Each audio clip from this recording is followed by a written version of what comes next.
My parents handed my sister a $13,000 luxury cruise package and tossed me a $2 scratch-off ticket while laughing that maybe I would finally get lucky. Well, they were right. I won $100 million. But the real twist was not the money. It was finding out who actually paid for that cruise just seconds before I scratched that ticket. Before I tell you how I walked out of that house with a fortune in my pocket and left them with nothing but their own greed, let me know where you are watching from in the comments. Hit like and subscribe if you have ever been the black sheep who ended up owning the whole farm. My name is Julia, and at 32 years old I build city parks for a living, but my family treats me like the hired help. The biting Chicago wind whipped against my face as I navigated my muddy Subaru Forester down the street of my childhood home. It had been a grueling day at the construction site, managing contractors and hauling soil samples, and I was already dreading this Thanksgiving dinner. I just wanted to park, get through the meal, and go home to my quiet apartment. Just as I turned the wheel to pull into the driveway, a blinding white light cut me off aggressively. A brand new Range Rover swerved directly in front of me, taking the last available spot near the heated garage entrance. I slammed on my brakes, skidding slightly on the fresh ice. My brother-in-law Spencer stepped out of the driver's seat, wearing a coat that likely cost more than my first car. He smirked, tapping his expensive watch as he looked at my vehicle. "Move that dirt pile down the street, Julia," he shouted over the howling wind. "I do not want mud splashing on my rims. This is a rental and I need it pristine for the client meeting tomorrow." My sister Dominique stepped out from the passenger side looking like she just walked off a runway in Milan. She pulled out her phone immediately, the ring light case already glowing. "Hey guys, we are finally here. Look at my sister's car versus ours. Levels, people. Levels." She laughed, zooming in on the mud splattered on my door before blowing a kiss to her camera. I reversed and parked 2 blocks away, trudging back through the snow with my head down. My boots were heavy and my fingers were numb by the time I reached the front door. Inside, the house smelled of rosemary roasted turkey and expensive perfume. My mother Estelle was arranging flowers in the foyer. When she saw Dominique, she shrieked with joy, dropping the roses to embrace her. "My beautiful girl, you are glowing." But when she turned to me, her smile vanished instantly, replaced by a look of critical assessment. "Julia, look at your boots. You are tracking slush on my Persian rug. Take them off outside on the porch." I stepped back out into the freezing cold to remove my boots, leaving me in my socks. When I came back in, I handed her a bottle of Pinot Noir I had picked out carefully. It was $25, which was a lot for me that week given my tight budget. She looked at the label like it was poison. "Oh. We will just put this in the kitchen for cooking sauce. Your father opened the $300 Cabernet already. Go wash up in the guest bathroom. You look like you have been digging ditches all day." "I am a landscape architect, Mom," I whispered, but she had already turned her back to fawn over Spencer. Dinner was an hour of torture. Spencer bragged about his crypto investments, which I suspected were failing, while Dominique talked endlessly about her follower count and brand deals. I sat there in silence, eating dry turkey and trying to be invisible. No one asked about the city park project I had just won a bid for. No one asked if I was seeing anyone. I was just a prop in their perfect family tableau. Then came the moment my parents had been building up to all night. My father Bernard stood up, tapping his crystal glass with a silver fork. "We have had a great year thanks to Spencer's financial advice," he lied smoothly. "So we have a surprise for our favorite couple." He handed them a thick gold envelope. Dominique tore it open and screamed so loud the crystal glasses shook. A 14-day Royal Caribbean cruise on the Icon of the Seas. The Sweet Life package with a private balcony. Total value $13,500. Dominique and Spencer jumped up, hugging my parents while my mother wiped away a tear. "You two deserve it for working so hard on your image," my mother said. Then my father looked at me. His expression hardened. He tossed a thin paper envelope across the table. It slid across the mahogany surface and hit my water glass with a pathetic sound. "We spent the entire gift budget on the cruise, but we got you something too. Maybe you can scratch your way to a better life since that engineering degree is not paying off." It was a generic Thanksgiving card with a $2 lucky gold scratch-off ticket inside. Spencer laughed so hard he choked on his wine. That is classic. Scratch it now, Julia. Maybe you will win $5 for a car wash. The table erupted in laughter. I felt the heat rise in my cheeks, but I said nothing. I just pocketed the ticket, forcing a smile. Thank you, I said softly. Before I could sit back down, my mother pointed to the kitchen. The maid is off today for the holiday, Julia. Be a dear and handle the dishes. The others need to look at the cruise itinerary. So while they toasted with expensive wine in the living room, I stood over a sink full of dirty grease and turkey bones. I scrubbed the plates, feeling the hot water burn my hands, trying not to cry. My phone buzzed in my pocket. I dried my hands to check it, expecting a work email. It was a text from my bank. Fraud alert. A transaction of $13,500 was just authorized for Royal Caribbean Cruise Line. If this was not you, please reply immediately. My blood ran cold. My mother had my emergency credit card information from when I helped her set up her iPad for online shopping last year. She did not just give them a cruise, she made me pay for it. They were celebrating a gift that they stole from me. I dropped the phone on the counter. The rage was so intense my hands shook violently. I was about to march out there and scream until the windows shattered. I wanted to flip the table. I wanted to tear that gold envelope to shreds. I reached into my pocket and felt the crinkled edges of that $2 ticket. I grabbed a quarter from the counter. I do not know why I did it. Maybe I needed to destroy something. I scratched the first number violently. 15. I scratched the second. 15. My heart skipped a beat. I scratched the third. 15. I froze. I flipped the card over to read the prize legend for the triple 15 combination. The letters were small but clear. Jackpot. $100 million. I stared at the dirty dishwater swirling down the drain. 100 million. And they just stole 13,000 from me. I looked at the ticket, then at the living room where they were laughing at my expense. I carefully folded the ticket and put it in my inside pocket next to my heart. I did not scream. I did not cry. I picked up my coat and walked past them towards the door. Where are you going? My mother asked without looking up from the cruise brochure. Taking out the trash, I whispered. I walked out into the snow, got in my muddy Subaru, and drove away. They thought they had broken me. They had no idea they just handed me the power to buy and sell their entire world. 3 days had passed since I walked out of my parents' house into the snow. 3 days of silence. 3 days of carrying a piece of paper in my pocket that weighed more than the entire city of Chicago.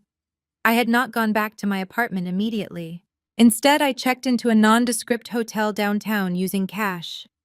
I needed time to think, and more importantly, I needed legal protection before the shark smelled blood. I sat across from James Sterling, a financial attorney who had been recommended by the only friend I trusted. His office was quiet, smelling of old leather and expensive coffee. He looked at the crumpled scratch-off ticket, then back at me. His eyes were wide behind his wire-rimmed glasses. "You understand what this means, Julia?" he asked softly.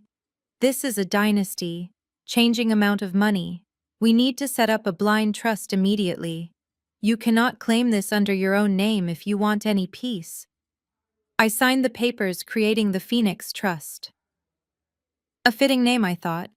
I was rising from the ashes of the person my family had burned down. As I put the pen down, my phone buzzed on the mahogany desk. It was a notification from my bank app.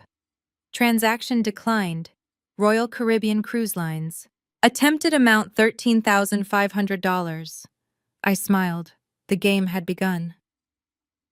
At that exact moment, 30 miles away at O'Hare International Airport, my family was learning the hard way that actions have consequences. I was not there, but the voicemails that started flooding my phone painted a vivid picture. My sister Dominique and her husband Spencer were standing at the check-in counter surrounded by Louis Vuitton luggage that probably cost more than my car. They were dressed for the tropics in November, shivering slightly as the automatic doors let in the freezing wind. Dominique handed the agent the credit card with a haughty flip of her wrist. I can imagine the look on her face, the smug expectation of VIP treatment. But the agent did not smile. She frowned at her screen, typed something, and then looked up with that polite professional coldness that airline employees have mastered. I am sorry, ma'am. This card has been declined. The issuer has flagged it for theft and fraudulent activity. Dominique laughed a high-pitched, nervous sound. Do not be ridiculous. Try it again. It is a platinum card. My sister pays for everything. The agent tried again. Denied. Please step aside, ma'am. We have a long line. If you cannot provide another form of payment, I will have to call security. That was when the first call came through to my phone. I let it go to voicemail. Then a text from Spencer. Pick up the phone, you miserable witch. You cut the card. How dare you embarrass us like this? Mom is crying. Fix this now. I sat in the lawyer office sipping water, watching the notifications stack up. They were stranded. They had no other way to pay. Spencer was broke despite his flashiness, and my parents had leveraged everything they owned, including their house, which I would soon find out about, to fund their lifestyle. They were stuck in Chicago with no cruise, no money, and a lot of anger. But then the tone shifted. It happened around 2 in the afternoon. My family was likely sitting in the airport waiting area, surrounded by their useless luggage, too stubborn to leave and too broke to fly. Above them, on one of those large monitors that play 24-hour news, a breaking alert flashed across the screen. I can see it perfectly.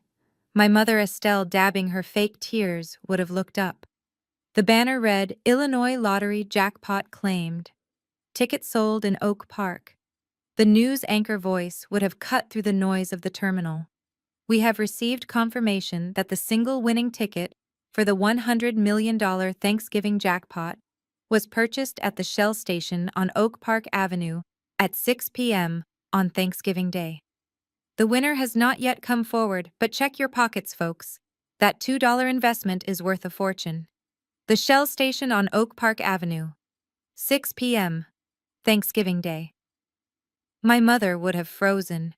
She knew exactly when she stopped for gas. She knew exactly what she bought. She knew exactly who she threw that ticket at as a cruel joke. The realization must have hit them like a freight train. They did not just give me a ticket. They gave me the keys to the kingdom. My phone, which had been buzzing with angry insults, suddenly went silent for a full minute. It was the silence of calculation, the silence of greed recalibrating its strategy. Then the vibration started again, but this time it was different. I looked at the screen. 79 missed calls. I played the first voicemail from the new batch. It was my mother. Her voice was unrecognizable from the woman who had screamed at me 3 days ago. Julia, darling. Oh my God, we are so worried about you. We are at the airport, and we just saw the news. Please tell me you still have that little card we gave you. You know we were just joking, right? It was a prank. We love you so much. Call Mommy back. We need to protect you. Delete. Next voicemail. My father. Son, listen to me. You are confused. That ticket was a group gift. It is family property. Do not do anything stupid like signing it yourself. We need to handle this as a unit. I am coming to find you. We are a team, Julia. Delete. Next voicemail. Dominique. She was crying, but not the fake tears she used for her followers. These were tears of desperation. Julia, I am sorry I made fun of your boots. I was just stressed. Look, Spencer is in trouble with some loan sharks. We really need this. You are going to be an aunt soon. I think I am pregnant. Do not leave your family behind. Lies, all of it. They did not care about me. They cared about the $100 million that I had legally secured 10 minutes ago. I thanked my lawyer and left his office. I drove back to my small rented apartment on the north side. I needed to pack. I knew I could not stay there anymore. I was naive to think I had time. I was throwing clothes into a duffel bag when the buzzing of my phone stopped. The silence was heavy in the apartment.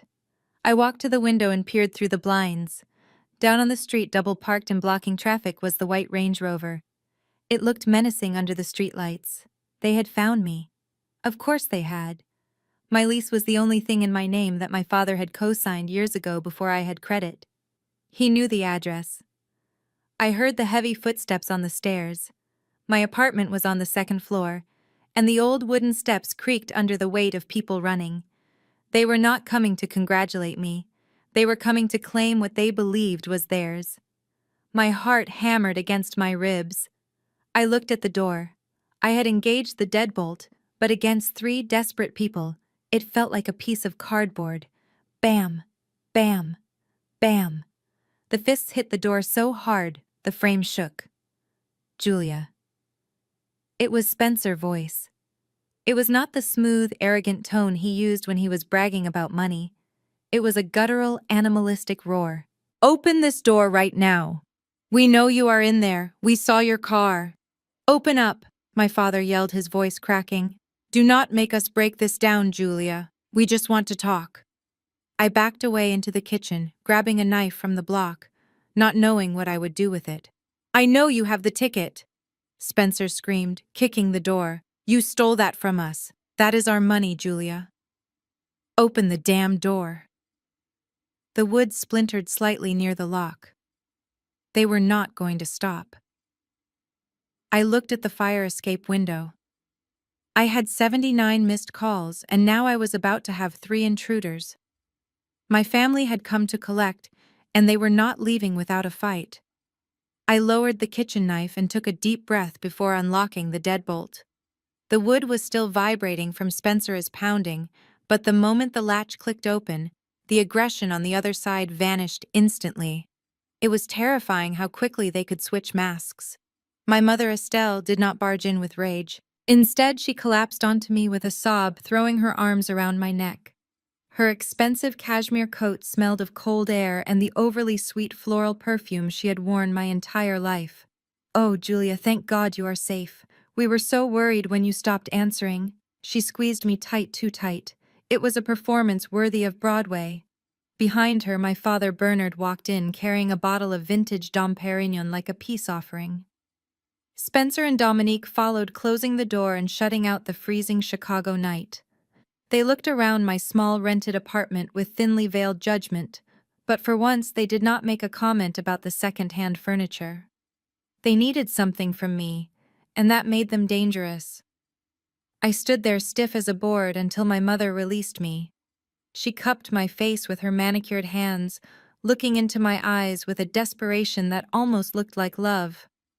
Look at you. You look exhausted, darling. We came straight from the airport. We did not even go home. We just wanted to be together as a family to celebrate. Celebrate what I asked, my voice flat. My father popped the cork on the champagne. The sound echoed in the small living room. Celebrate our good fortune, of course, he boomed, pouring the foaming liquid into the water glasses I had on the counter, because I did not own crystal flutes. Sit down, everyone. We need to talk strategy. He sat at the head of my small dining table like he was presiding over a board meeting. Spencer and Dominique pulled up chairs, their eyes feverish with greed. My mother guided me to a seat, patting my hand. Listen, Julia, my father started swirling his glass. We know things got heated at Thanksgiving. We were all stressed, but that is in the past. The important thing is that we struck gold. Literally. Now I have already spoken to our family accountant, and we need to structure this correctly to minimize the tax burden. I stared at him. Our family accountant. Structure this. He was talking as if the money was already in his bank account. Wait, I interrupted. What do you mean, we? My father smiled, that condescending smile he used when explaining simple concepts to me. Well, obviously the ticket was a gift from your mother and me. We bought it with family funds. Technically, it is a return on an investment made by the household. You were just the proxy who scratched it. Legally and morally, that makes this a family asset. But do not worry. We are going to be fair. Very fair. Spencer pulled a folded piece of paper out of his jacket pocket. He smoothed it out on the table. It was a handwritten list. He called it the Family Capital Allocation Plan. Here is the breakdown, Julia, Spencer said, pointing at the figures with a trembling finger. Since mom and dad provided the seed capital, they get 50% off the top. That is 50 million. Fair is fair, right? Then Dominique and I need 30 million.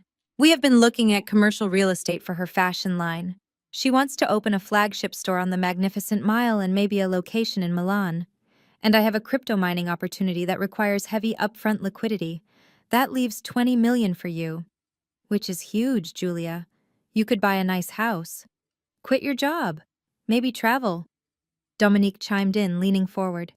And Julia, think about the baby. I am going to need nannies and private security. You want your niece or nephew to be safe, do not you? You do not want to be the reason this baby does not have the best start in life. I looked at the paper. They had divvied up my winnings down to the last dollar before they even walked through my door. They sat there sipping champagne in my drafting room, planning how to spend 90% of the money while leaving me with the scraps. It was not just greedy, it was delusional. I looked at my mother. She was nodding along encouragingly. See, darling, everyone wins. Your father worked very hard on these numbers. The silence in the room stretched thin. I could hear the wind howling outside. I looked at each of them. My father, the failure who lost everything. Spencer, the gambler. Dominique, the liar. And my mother, the enabler. I started to laugh. It started low in my throat and bubbled up until I was shaking with it. It was not a happy laugh. It was the sound of a bridge burning. You guys are unbelievable, I said, standing up. My father frown hardened. What is so funny, Julia? You think I am stupid? I said, my voice rising. You think I am the same doormat, Julia, who cleans your dishes and pays for your mistakes. You did not buy that ticket as an investment, Dad. You threw it at me because you thought it was trash. You mocked me. You laughed at me. You said, and I quote, maybe you can scratch your way to a better life. Well, I did. I leaned over the table, placing my hands flat on the wood. And as for family funds, let us talk about that. Let us talk about the $13,500 Mom stole from my credit card to pay for that cruise. The room went deadly silent. My mother's face drained of color. I know about the charge, Mom. I saw the alert. That was not family funds. That was grand larceny. And frankly, if we are talking about what is fair, I think the price of that ticket was paid for by the money you stole from me. So technically, I bought it myself. Spencer stood up, knocking his chair over. Listen here, you selfish little. No, you listen, I snapped, cutting him off. I have already claimed the ticket through a blind trust. The money is legally mine. Mine alone. And I am not giving you 50 million. I am not giving you 30 million. I am not giving you a single dime until you pay me back every cent you stole for that cruise. My father stood up, his face turning a dangerous shade of purple. You ungrateful child, after everything we did for you, we put a roof over your head, we raised you. This is how you repay us. By hoarding wealth while your family suffers. You are not suffering, I yelled back. You are just broke because you live like kings on credit you do not have. That was the moment the mask fell completely. My mother, who had been playing the peacemaker, stood up. Her eyes were not loving anymore. They were cold, hard flint. She walked around the table. I thought she was going to cry again. Instead, she swung her arm back and slapped me across the face with all her strength. The sound cracked like a whip in the small apartment. My head snapped to the side. My cheek burned like fire. I tasted blood where my tooth had cut my lip. I touched my face slowly, turning back to look at her. She was breathing hard, her chest heaving. You ungrateful brat, she hissed, spitting the words at me. You are nothing without us. You think you can just walk away with our money. I will destroy you. I looked at my father. He did not look shocked. He looked in agreement. Dominique was smirking slightly, the same way she did when I was humiliated at Thanksgiving. Get out, I whispered. My mother grabbed her purse. Oh, we are going. But do not think this is over. If you do not transfer that money by tomorrow morning, I will call every lawyer in Chicago. I will sue you for elder abuse. I will sue you for emotional distress. I will tell the world you stole that ticket from my purse. She stepped close to me, her voice dropping to a venomous whisper. You have no idea what we are capable of, Julia. You are going to wish you never scratched that ticket. She turned on her heel and marched out. My father followed, grabbing the champagne bottle he had brought. Spencer and Dominique gave me one last look of pure hatred before slamming the door behind them. I stood alone in the silence, my cheek throbbing. I locked the deadbolt. Then I slid down to the floor and cried. Not because I was scared, but because I finally realized that my family was dead to me. And if they wanted a war, I was going to give them one. I wiped the blood from my lip and reached for my phone to call my lawyer. The war had just begun. The Illinois Lottery Commission building stood tall and imposing against the gray Chicago sky. I walked through the revolving doors with my heart pounding against my ribs like a trapped bird. In my inside pocket, the signed ticket was warm against my chest. This was supposed to be the moment my life changed. This was supposed to be the finish line. I had spent the last 24 hours hiding in a cheap motel, afraid that my family might try to physically take the ticket from me. Now, surrounded by security guards and marble floors, I finally felt safe enough to breathe. I sat across from a kind older woman named Mrs. Higgins. She smiled warmly as she verified my identification and scanned the ticket. The machine beeped a cheerful sound that echoed in the quiet office. Mrs. Higgins clasped her hands together. Congratulations, Julia. Everything looks perfect.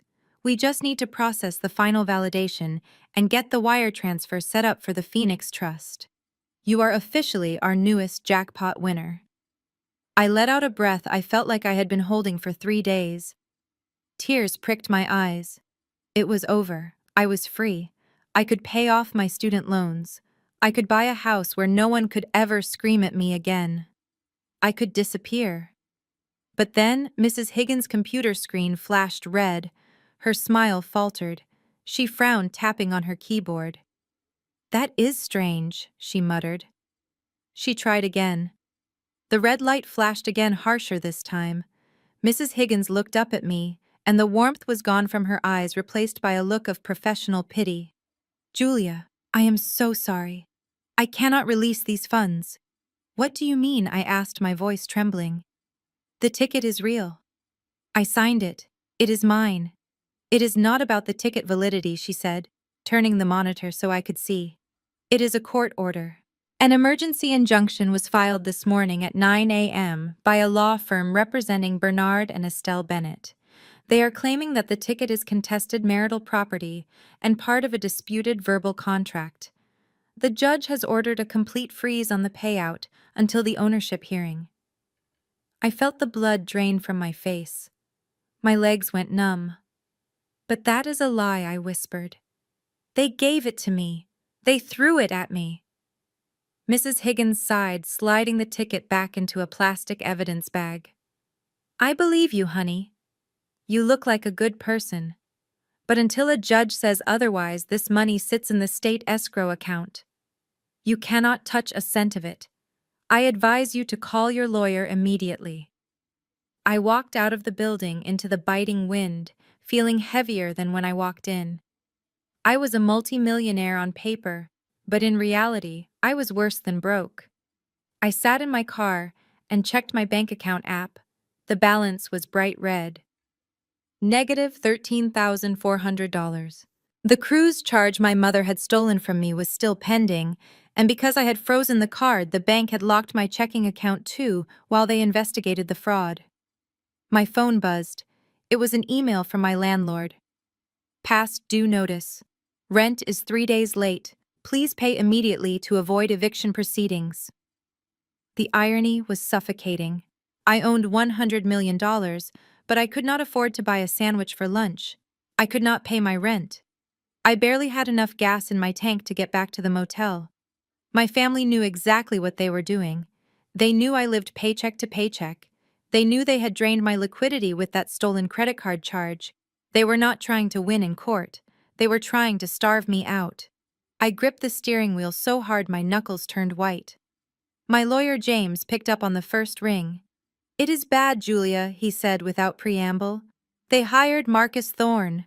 I felt a chill run down my spine. Everyone in Chicago knew Marcus Thorne. They called him the Vulture. He was a lawyer who took cases on contingency, meaning he did not charge up front. He took 40% of the winnings. If my family hired him, it meant they had promised him almost half of my money just to destroy me. He filed a motion, claiming you had a standing verbal agreement to share all gambling winnings as a household, James explained. He is arguing that since you were eating their food, and under their roof at the time of the gift, there was an implied contract of shared benefit. It is complete garbage legally speaking, but it is enough to tie us up in court for months, maybe years. Years. I did not have years. I did not have days. Can we fight it? I asked. Of course, James said. But litigation costs money, Julia. Retainers, filing fees, expert witnesses. And since your assets are frozen, he trailed off. He was a good friend, but he was also a lawyer running a business. He could not work for free forever. I hung up and started the car. As I merged onto the highway, my phone chimed with a text message. It was from Spencer. I knew I should not look at it, but I could not stop myself. "Hey, big winner. Heard you hit a little speed bump at the lottery office today. Tough break. Mom is really upset. She says she is willing to drop the lawsuit right now if you sign the 50-50 agreement. We get half, you get half. No lawyers, no waiting. You get 50 million cash tomorrow. Or you can keep playing hard to get and starve. Your choice. TikTok Julia." I threw the phone onto the passenger seat. 50-50. They wanted to take $50 million for a $2 ticket they mocked me with. And the worst part was the temptation. For a split second I considered it. I could end the war today. I could have $50 million and never speak to them again. It would be so easy. I was tired, I was hungry, I was scared. But then I remembered the slap. I remembered my mother's face twisted in hate. I remembered Spencer laughing at my muddy boots. If I gave them half, I would be validating their abuse. I would be paying them for treating me like garbage. No. I said it out loud in the empty car. No. I pulled into the motel parking lot. A man in a cheap trench coat was standing by my door. My stomach dropped. I thought it was Spencer again, or maybe my father. But as I got out of the car, the man stepped forward holding a thick manila envelope. "Julia Bennett," he asked. "Yes," I said, warily. "You have been served." He thrust the envelope into my hands and walked away without looking back. I stood there in the cold wind tearing open the seal. It was the official lawsuit. Plaintiff Bernard and Estelle Bennett. Defendant Julia Bennett. I scanned the pages, my eyes blurring with tears of rage. The accusations were monstrous. They accused me of theft, claiming I took the ticket from my mother's purse while she was sleeping. They accused me of elder abuse, claiming I had manipulated them into silence. They claimed I had promised to buy them a house and pay for their medical bills in exchange for the ticket, and then reneged on the deal. Every paragraph was a lie. A calculated, vicious lie designed to paint me as a monster and them as victims. Marcus Thorne knew exactly how to play the media. Once this hit the news, I would be the ungrateful daughter who stole from her elderly parents. I looked at the signature at the bottom. My mother's signature. The same hand that used to sign my permission slips for school. The same hand that slapped me 3 days ago. They were not just coming for the money. They were coming for my reputation, my sanity, and my future. They were willing to burn my entire life to the ground just to get a piece of the prize. I walked into my motel room and threw the lawsuit on the bed. I checked my wallet. I had $40 in cash left. That was it. That was my entire net worth until the judge ruled. I sat on the edge of the bed and ate a granola bar I found in the bottom of my purse. It was my dinner. As I chewed the dry oats, I looked at the lawsuit again. Spencer's text flashed in my mind. Starve. They wanted a war of attrition. They thought I would break because I was weak. They thought I was still the little girl who cried when they made fun of her. I picked up my phone and typed a reply to Spencer. My fingers were steady. I will see you in court, and bring snacks. It is going to be a long wait because I would rather burn this ticket to ash than give you a single cent. I hit send. Then I blocked his number again. I laid back on the lumpy mattress and stared at the ceiling. I was broke. I was sued. I was alone. But for the first time in my life, I was not afraid of them. I was just angry, and anger, I realized, was a very powerful fuel. They wanted a fight. I was going to give them a war. I woke up to the sound of my phone vibrating against the nightstand. It was not a rhythmic buzzing, but a continuous aggressive hum, like a swarm of angry bees. I reached for it, with sleep-heavy eyes expecting another threatening text from Spencer. But when I unlocked the screen, I was not looking at a text message. I was looking at a notification from TikTok. You have been tagged in a video by Dominique Bennett. The caption read, "The truth about my sister." I sat up in the cheap motel bed, pulling the scratchy blanket around my shoulders and pressed play. Dominique's face filled the screen. She was not wearing her usual heavy makeup. She looked pale with dark circles under her eyes that I suspected were drawn on with eyeshadow. She was sitting in my parents' living room, holding a positive pregnancy test that looked suspiciously like a stock photo printout. "Hey guys," she whispered, her voice cracking perfectly. "I did not want to make this video. I really did not. But my family is hurting right now. As many of you know, my parents won the lottery on Thanksgiving. It was a miracle. We were finally going to pay off the medical bills for my mom back surgery. But my sister Julia took the ticket." She paused to wipe away a non-existent tear. "I was staying at their house because my husband and I are struggling right now. And I am pregnant. I just found out. We were so happy. But Julia stole the ticket from my mom's purse while she was sleeping. And now she has abandoned us. She left me and my unborn baby with nothing. Please just pray for us. We just want our sister back." The video had 3 million views. I scrolled down to the comments. They were a cesspool of hatred. One user wrote, "What a monster. Who does that to a pregnant woman?" Another wrote, "Find her and make her pay." Another posted my full name, my workplace, and my license plate number. My stomach churned. I ran to the bathroom and threw up. They were not just suing me. They were painting a target on my back. Dominique lied about being pregnant. I knew for a fact she had her tubes tied 2 years ago because she told me she never wanted to ruin her figure. But the internet did not know that. To the world, I was the villain in a Hallmark movie gone wrong. I tried to compose myself. I had to go to work. I had a presentation for the city park project. My job was the only thing I had left, the only thing that made sense. I put on my best suit, tried to cover the dark circles under my eyes, and drove to the firm. As I walked into the lobby, the receptionist, who usually greeted me with a smile, looked down at her desk immediately. The silence in the office was deafening. Heads turned as I walked down the hallway. I could hear the whispers. "That is her. That is the one from the video." I reached my cubicle and started unpacking my blueprints.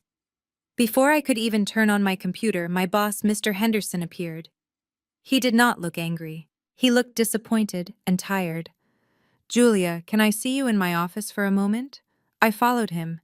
He did not offer me a seat. He stood behind his desk, shuffling some papers. "Look, Julia, you are a talented architect. This park project is your baby. But we have been getting calls all morning.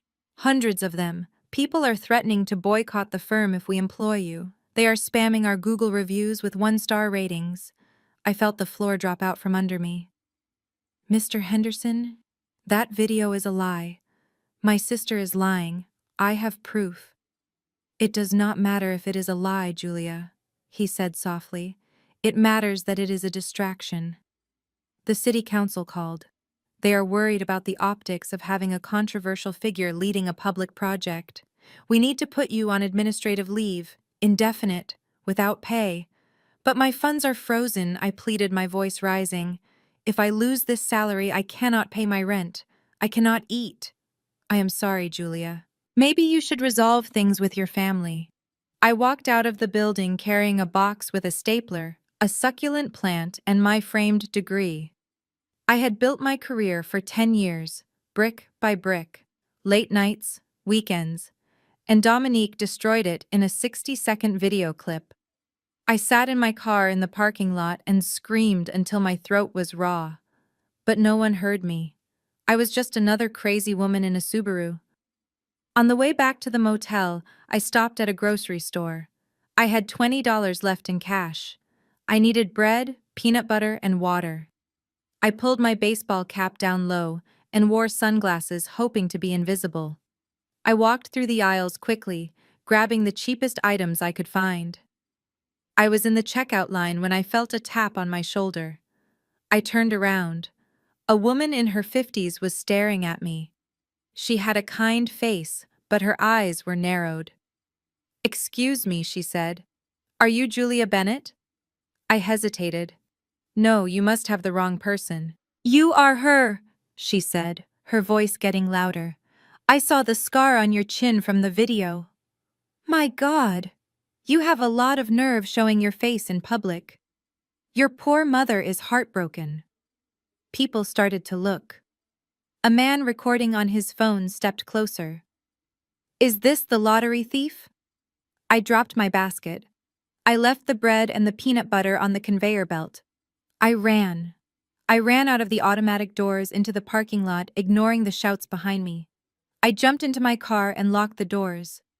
My hands were shaking so hard I could barely put the key in the ignition. I drove until I found a secluded spot near the lake. The wind was whipping the water into gray peaks. I was hungry. My stomach was growling a painful, hollow sound. I looked around the car. I found a half-eaten bag of stale pretzels in the glove compartment. I ate them slowly, savoring the salt because it was the only dinner I was going to have. I pulled out my phone. I knew I should not look, but I had to know what they were doing next. I opened a news app. There was a live interview on a local Chicago channel. The headline read, "Family Betrayal. The $100 million Heartbreak." My mother, Estelle, was sitting on a beige couch dabbing her eyes with a tissue. She looked frail. She looked like a saint. "We sacrificed everything for Julia," she told the reporter. "We mortgaged our home to put her through college. We went without vacations so she could have braces. And now, when we are in our twilight years and facing foreclosure, she turns her back on us. We do not even want the money. We just want our daughter to do the right thing." "Liar! You did not pay for my college," I yelled at the tiny screen. "I worked 3 jobs. I am still paying off the loans. You did not pay for my braces, Grandma did." But the reporter nodded sympathetically. "It is a tragedy, Estelle. Hopefully Julia is watching this and finds her conscience." I turned off the phone. The darkness of the car felt like a tomb. I was completely alone. I had no job, no money, no friends who would understand. The entire city hated me. My family had weaponized the world against me. I looked at the lake. For a second I thought about giving up. I thought about driving to their house, giving them the ticket, and begging for forgiveness just so I could eat a warm meal again. Then I tasted the salt from the pretzel. It tasted like tears. No. They wanted me to break. They wanted me to crawl back. If I did that, I would be their slave forever. I reached into my pocket and pulled out a business card I had kept for 5 years. It was bent at the corners. Leo Vance Private Investigations. We had gone to college together. He was the one guy who knew how to find things that did not want to be found. I dialed the number. It rang 4 times. "Yeah, this is Leo. Leo, it is Julia Bennett." There was a long pause. "The lottery girl." "Yeah, the lottery girl. I saw the video, Julia." "Oh. It looks bad. It is all a lie, Leo. Every word. And I need you to prove it. I do not have any money right now," I said, my voice steady. "But I have a winning ticket worth $100 million in a frozen escrow account. If you help me win this, I will pay you double your usual rate. Triple." I heard the flick of a lighter on the other end. "What do you need me to do?" I looked at the city skyline glowing in the distance. Somewhere in that city, my family was celebrating my destruction. I want you to dig, Leo. I want you to find out where the money for the Range Rover came from. I want to know who Dominique Doctor is. I want to know who Spencer is really meeting when he says he is at crypto conferences. I want you to tear their lives apart brick by brick until I find the loose thread that unravels the whole sweater. Leo exhaled smoke. I like the sound of that. I will get started tonight. I hung up. I was still hungry. I was still cold. But the fear was gone, replaced by a cold, hard resolve. They had taken my job and my reputation, but they had made a fatal mistake. They had backed me into a corner with nothing left to lose, and a person with nothing to lose is the most dangerous enemy of all. The email from Leo arrived at 2 in the morning. The notification lit up the dark interior of my car where I was sleeping because I could no longer afford the motel room. My neck was stiff and my breath fogged up the windows, but the cold vanished the moment I saw the subject line. It read simply, "The Smoking Gun." I sat up and rubbed my eyes, adjusting the brightness on my phone. I hesitated for a moment. I knew that whatever was in this file would change everything. It was the difference between suspecting my family was evil and knowing it for a fact. I took a deep breath and tapped the screen. The PDF downloaded slowly over the spotty public Wi-Fi signal I was stealing from a nearby coffee shop. The first page was a credit report. Not mine, but my father, Bernard Bennett, the man who always wore tailored suits and lectured me about fiscal responsibility. The man who looked down on me for driving a used Subaru. The numbers on the screen were staggering. Total debt $1.2 million. I gasped aloud. I scrolled down. Credit utilization 100%. Every single card was maxed out. Amex Platinum, Chase Sapphire, Citi Prestige. They were all in the red. The report showed a pattern of frantic spending starting 6 months ago. Jewelry stores, 5-star restaurants, luxury car leases, and then the cash advances. Dozens of them. Withdrawals of $5,000 or $10,000 at a time with exorbitant interest rates. They were not just broke, they were drowning. They had been living a lie for half a year, funding their country club lifestyle on borrowed money that they had no way of paying back. And then I saw the line item that made my stomach turn over. Authorized user Julia Bennett. My mother had added me as a user on their sinking ship of a credit account without my knowledge, but she had also done something worse. There was a separate credit line opened in my name 3 months ago using my social security number. It was maxed out, too. $20,000 spent on designer furniture and a trip to Napa Valley. They had not just stolen the cruise money. They had been stealing my identity for months. They were dragging me down into their financial grave before I even knew I was standing on the edge. But that was just the appetizer. The main course was in the second attachment. It was a property title search for the house. The house. My childhood home. The beautiful brick colonial that had been in the Bennett family for 3 generations. My grandfather bought it with money he earned working in the steel mills. It was supposed to be the family legacy. The one thing that was safe. The one thing that was sacred. I stared at the document. A second mortgage had been taken out 6 months ago. A cash-out refinance for $500,000. The stated purpose of the loan was home improvements. But Leo had dug deeper. He had traced the wire transfer of that $500,000. It did not go to a contractor. It did not go to a roof repair company. It went to a shell company registered in the Cayman Islands, and the signatory for that shell company was Spencer Vance. I dropped the phone.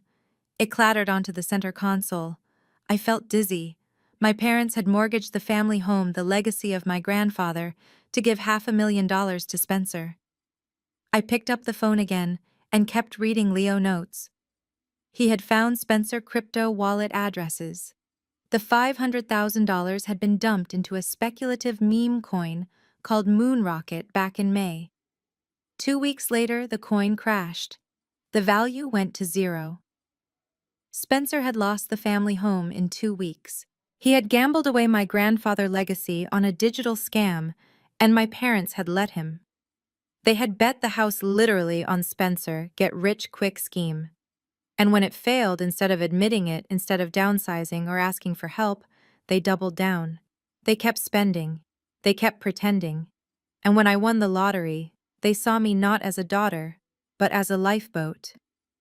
Then I saw the date at the bottom of the bank notice. Notice of default. Foreclosure proceedings initiated. The auction date was set for 10 days from now. 10 days. Everything suddenly made sense: the desperation, the lawsuit, the immediate demand for $50 million. They did not just want to be rich. They needed to stop the bank from seizing the house. They were 10 days away from being homeless. They were 10 days away from the neighbors finding out they were failures. They were 10 days away from their entire social standing evaporating. And they were willing to destroy me to save themselves. I felt a strange mix of emotions. Anger, yes, but also a profound sense of clarity. They were terrified.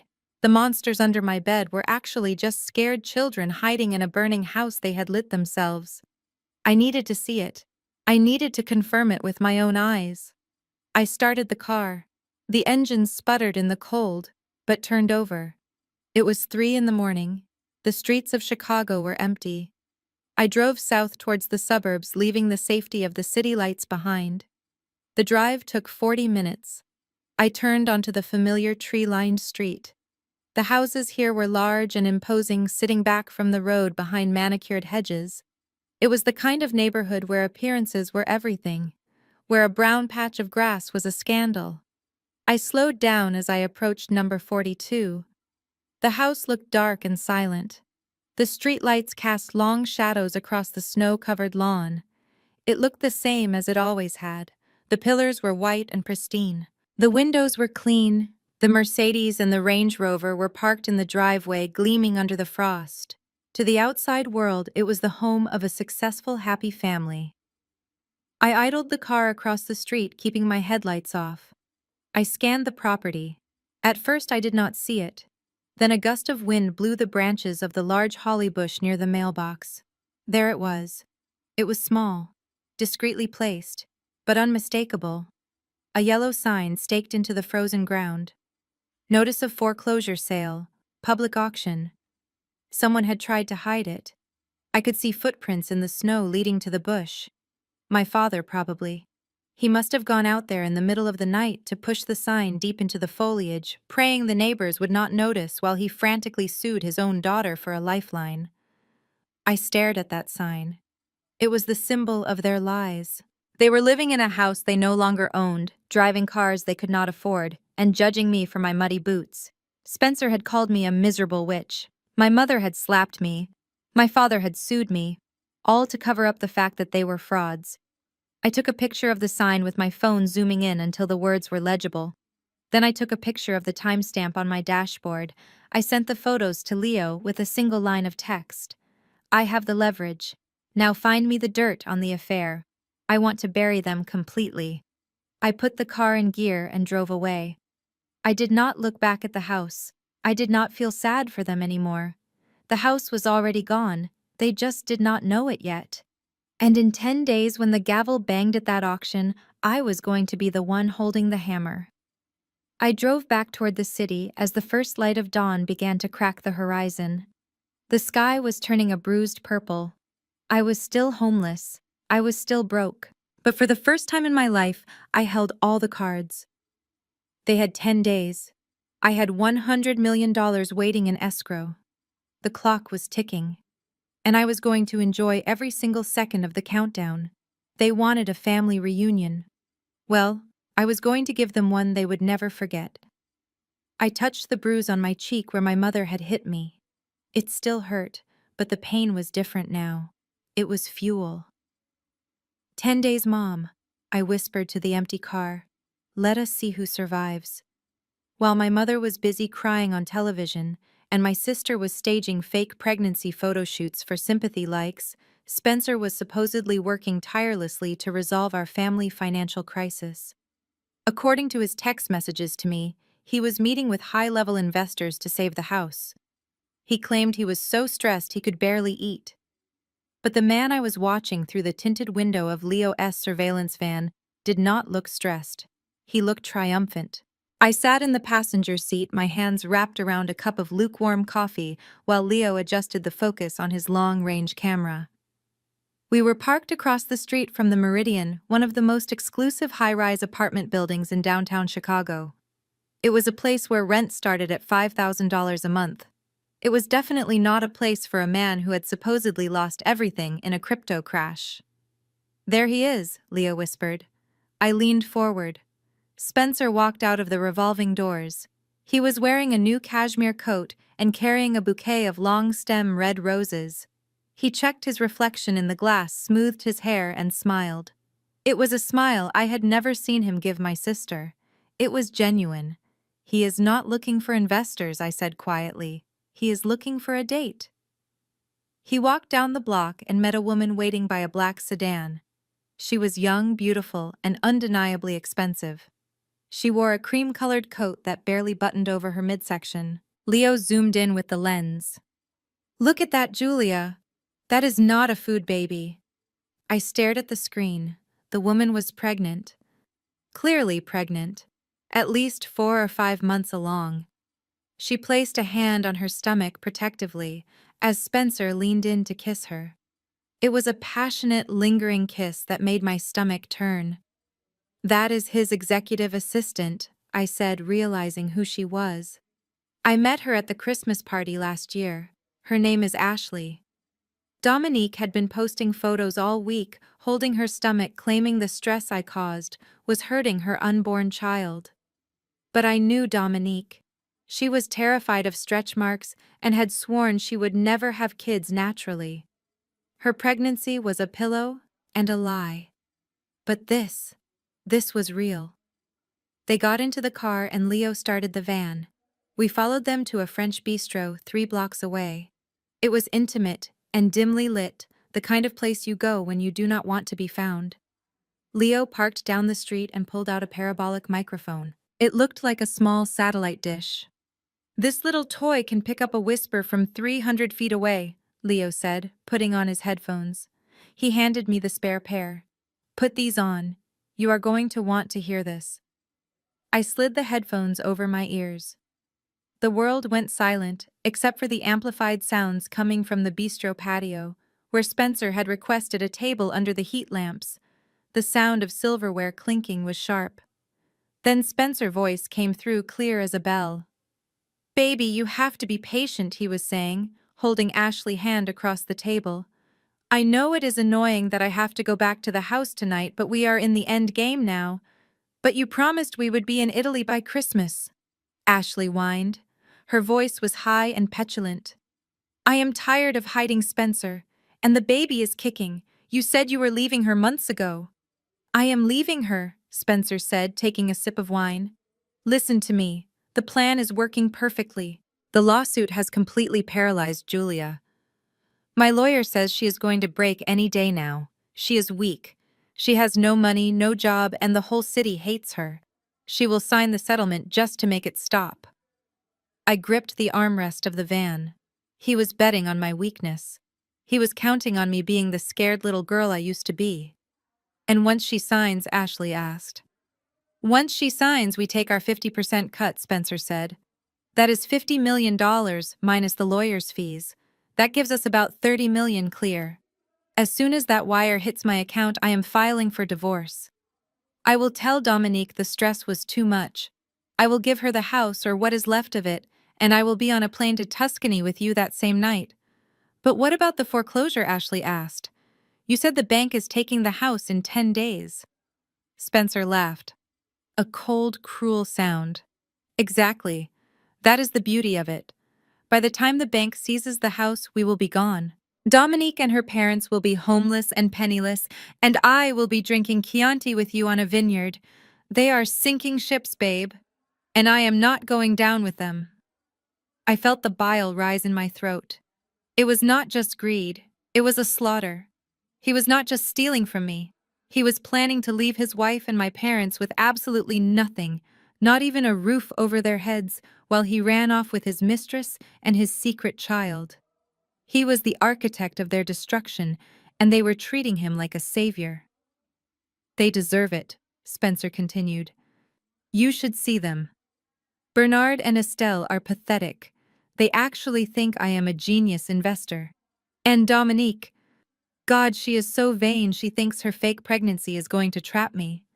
She does not know I swapped her birth control pills out for sugar pills a year ago, hoping for an accident, but she is too barren to even conceive. I tore the headphones off. I could not listen to any more. I was shaking, not with fear, but with a rage so pure it felt like ice in my veins. Did you get that? I asked Leo. Every word he said, tapping the digital recorder. This is a nuclear bomb, Julia. If you release this recording, the judge will throw out their lawsuit immediately. It proves bad faith. It proves conspiracy. It proves he is manipulating the entire family. I looked at the recorder. It was the key to my freedom. I could upload it to the internet right now. I could send it to Dominique. I could send it to the news stations that were vilifying me. It would end everything tonight. Leo reached for his laptop. Do you want me to leak it to TMZ? I have a contact. We can have this trending in an hour. I hesitated. I looked at Spencer on the screen, laughing as he touched his mistress' stomach. If I released it now, he would just run. He would disappear like a cockroach when the lights turn on, and my parents would spin it. They would say I faked the recording. They would say I was jealous. They were too deep in their delusion to believe the truth unless it hit them in the face. No, I said. Leo looked at me surprised. No. Julia, this clears your name. It is too easy, I said, staring at Spencer's face on the screen. If I release this now, he gets away. He just leaves. I do not want him to leave. I want him to pay. I looked at the date on my phone. The foreclosure auction was in 3 days. The settlement meeting my family had demanded was scheduled for tomorrow night. They wanted to bully me into signing away half my fortune. I want a copy of that recording, I told Leo. And I want prints of those photos. High resolution. What are you going to do? Leo asked. I am going to accept their invitation, I said. They want a family meeting. They want to talk about the future, so I am going to give them a glimpse of it. I looked back at the screen one last time. Spencer was kissing Ashley's hand, unaware that his entire life was sitting in a digital file in a van across the street. Keep recording, Leo. I want everything. Where he sleeps, what he buys, every lie he tells. Because tomorrow night I am not just bringing a lawsuit to the dinner table, I am bringing the truth. And I am going to serve it cold. I sat back in the seat watching the rain streak against the glass. I touched the ticket in my pocket. They wanted $50 million. Instead, I was going to give them a front row seat to their own funeral. Spencer Vance was going to learn that there is one thing you never do to a woman who has been underestimated her entire life. You never give her the time to plan. I closed my eyes, and for the first time in days, I smiled. The trap was set. All I had to do now was walk into the lion den and close the door behind me. The phone felt heavy in my hand like a loaded gun. I sat in the driver's seat of my car, parked 2 streets away from the apartment I could no longer afford. Rain drummed a steady rhythm on the roof, matching the frantic beating of my heart. I had the evidence. I had the photos of the foreclosure sign. I had the audio recording of Spencer conspiring with his mistress. I had the credit reports showing my parents' fraud. I had everything I needed to destroy them. But to do it right, I needed them all in one room. I needed them comfortable. I needed them arrogant. I took a deep breath, inhaling the scent of stale coffee and cold air. I let my shoulders slump. I practiced the tremor in my voice. I needed to sound like the daughter they knew, the weak one, the one who crumbled under pressure, the one who apologized for taking up space. I dialed my mother number. It rang only once. She must have been sitting by the phone waiting for me to break. Hello? Her voice was sharp-clipped. Mom. I let my voice crack. It is Julia. There was a pause, a calculated silence designed to make me squirm. Well, I assume you are calling to apologize for the humiliation you have caused this family. I closed my eyes, summoning every ounce of acting ability I possessed. I am tired, Mom. I cannot do this anymore. The news, the people staring at me, losing my job. You win. I just want it to stop. I heard the intake of breath on the other end, the sound of victory. I told your father you would come around eventually, Estelle said, her voice instantly shifting from cold to sickly sweet. We only did this for your own good, Julia. We knew you were not capable of handling that kind of money alone. It is a burden, darling. We are just trying to lift that burden off your shoulders. I bit my lip so hard I tasted iron. Yeah, I see that now. I want to sign. I want to settle. Excellent. I will call Marcus Thorne immediately. We can meet at his office tomorrow morning at 9. No, I interrupted. Not his office. My mother paused, suspicious. Why not? Because if I am going to sign away $50 million, I want to do it with some dignity, I said, injecting a note of childish petulance into my tone. I want a proper dinner. I want to feel like we are a family again, not like a business transaction. I could practically hear her calculating. She probably thought I was being dramatic, but if it got her the money, she would agree to anything. Fine. Where do you want to go? Olive Garden. No, Mom. The Signature Room. On the 95th floor of the Hancock Center. The Signature Room was the most expensive restaurant in Chicago. It had panoramic views of the entire city and the lake. It was where people got engaged or closed multi-million-dollar deals. It was a place my parents had gone to many times without me. The Signature. My mother sounded impressed. Well, I suppose we can afford it now, or rather, we will be able to afford it once you sign. I want the private VIP room, the glass one, and I want everyone there. You, Dad, Dominique, Spencer, and the lawyers. I want this done once and for all in front of witnesses, so no one can ever say I did not do the right thing. Done, she said quickly. I will make the reservation for 7 p.m. tomorrow. Dress nicely, Julia. Please do not embarrass us with those work boots. I hung up. I stared at the phone screen until it went black.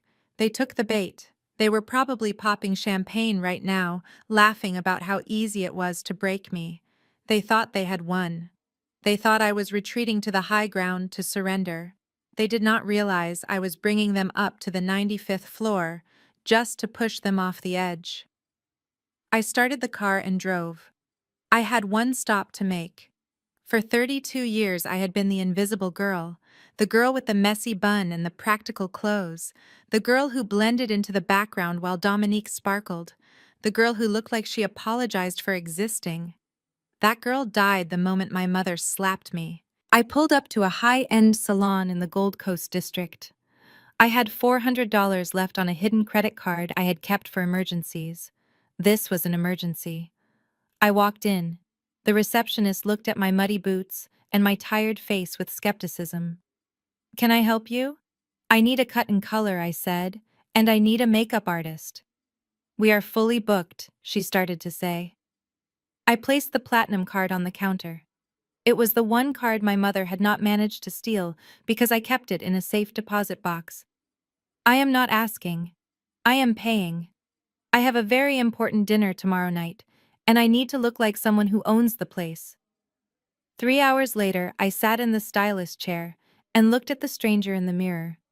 The long, mousy brown hair that I usually wore in a ponytail was gone. In its place was a sharp, asymmetrical bob that framed my jawline like a blade.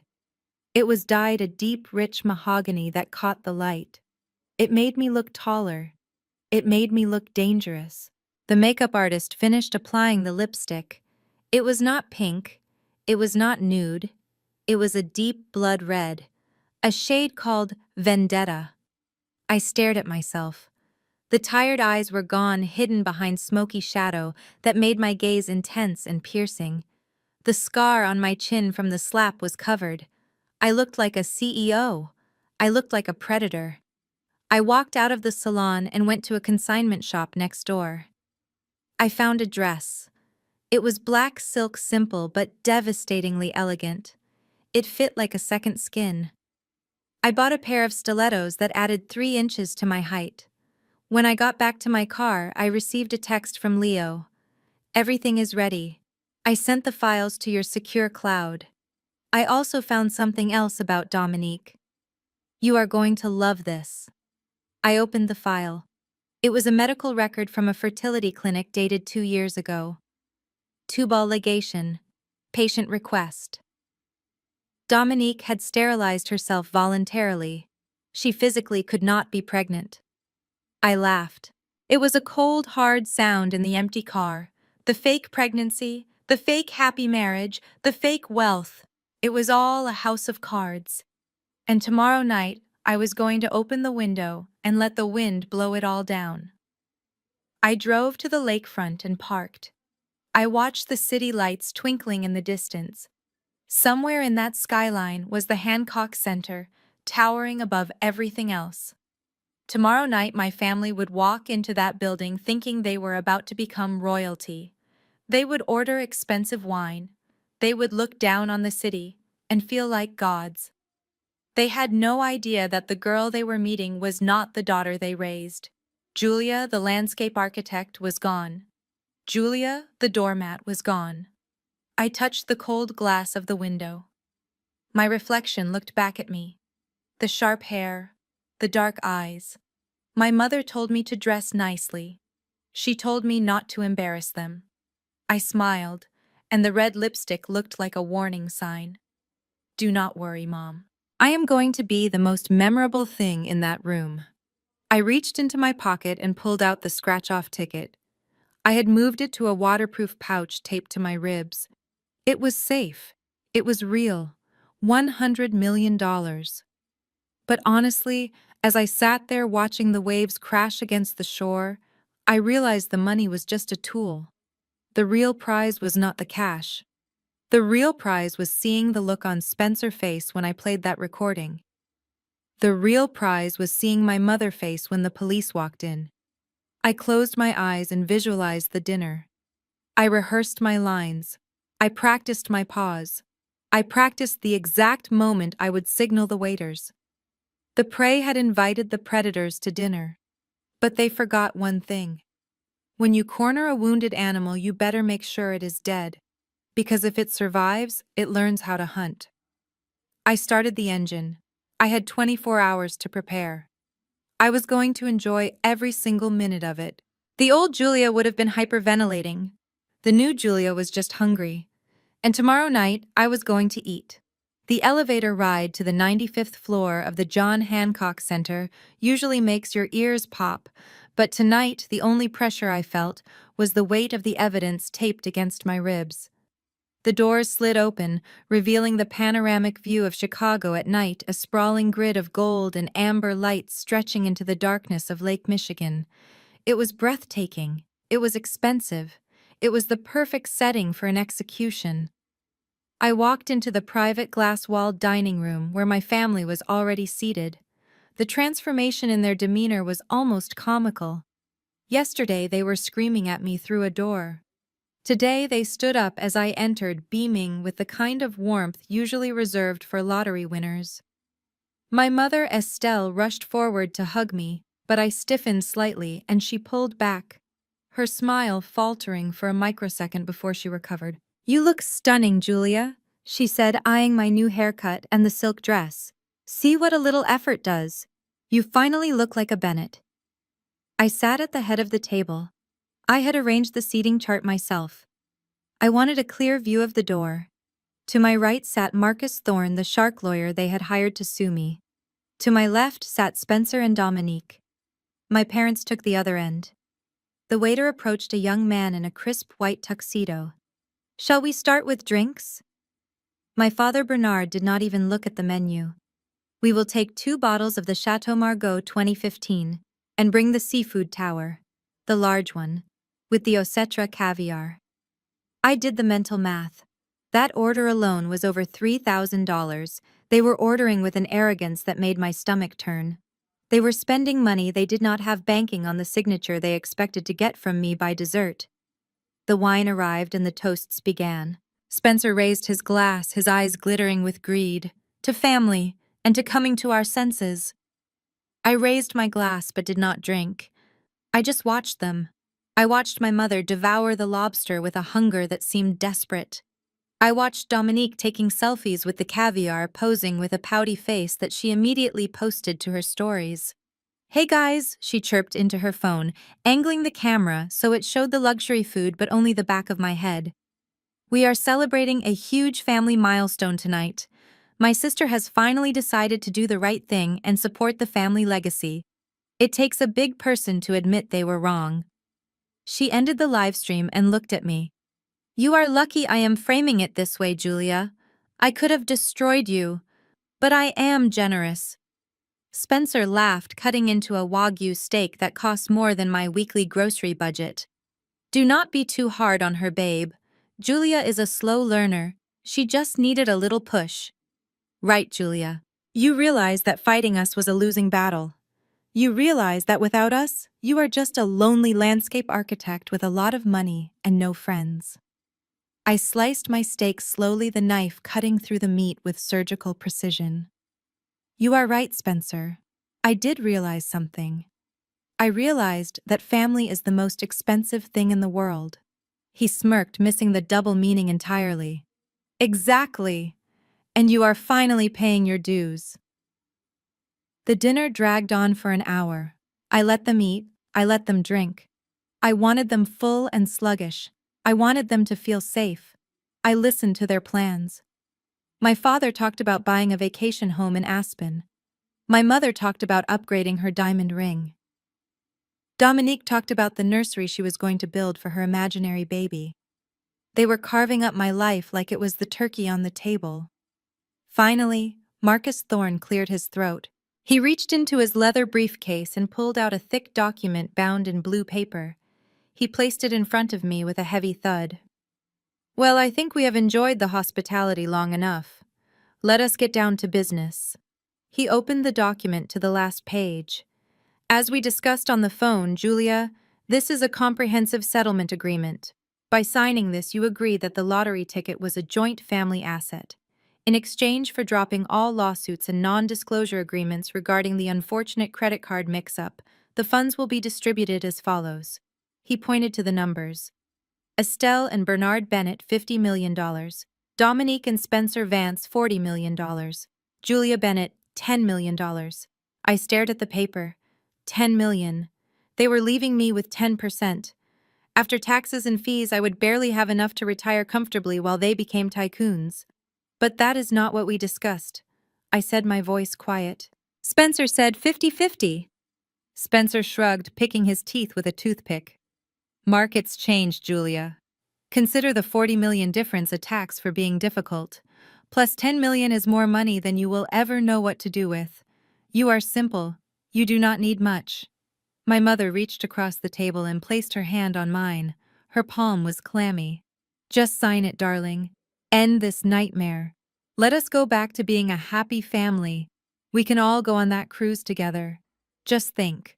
No more lawyers, no more reporters, just us." I looked at her. I looked at the fear hiding behind her eyes. She knew the foreclosure clock was ticking.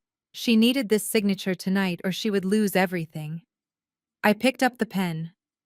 It was a heavy, expensive fountain pen provided by the lawyer. The room went silent. Even the waiters seemed to hold their breath. All 5 pairs of eyes were glued to my hand. I hovered the pen over the signature line. "Is this really what you want?" I asked, looking up.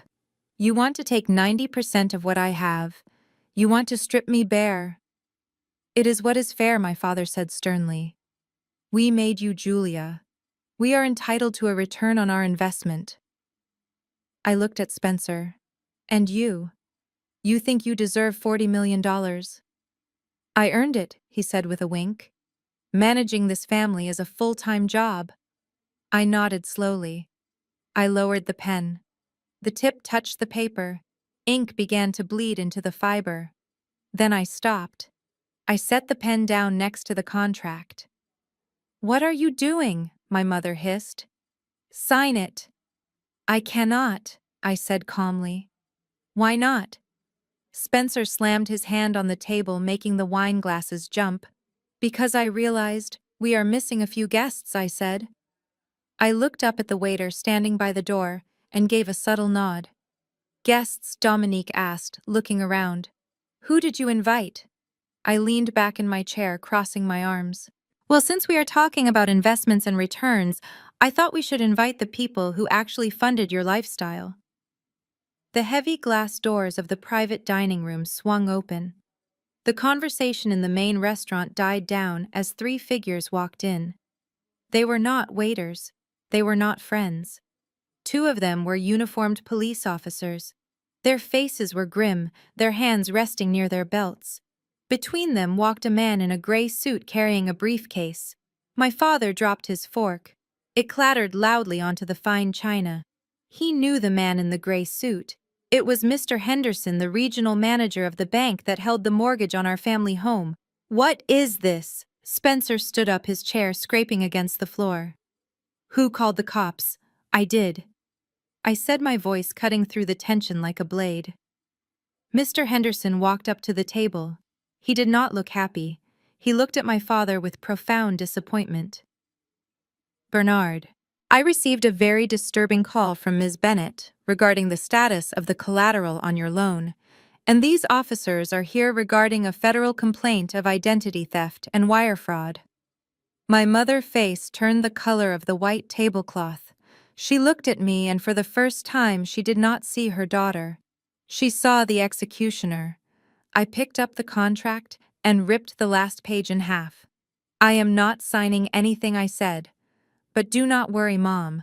I promise to pay for dinner. And trust me, you are going to pay for everything else." The officers stepped forward. "Estelle Bennett Spencer Vance, please stand up and place your hands behind your back."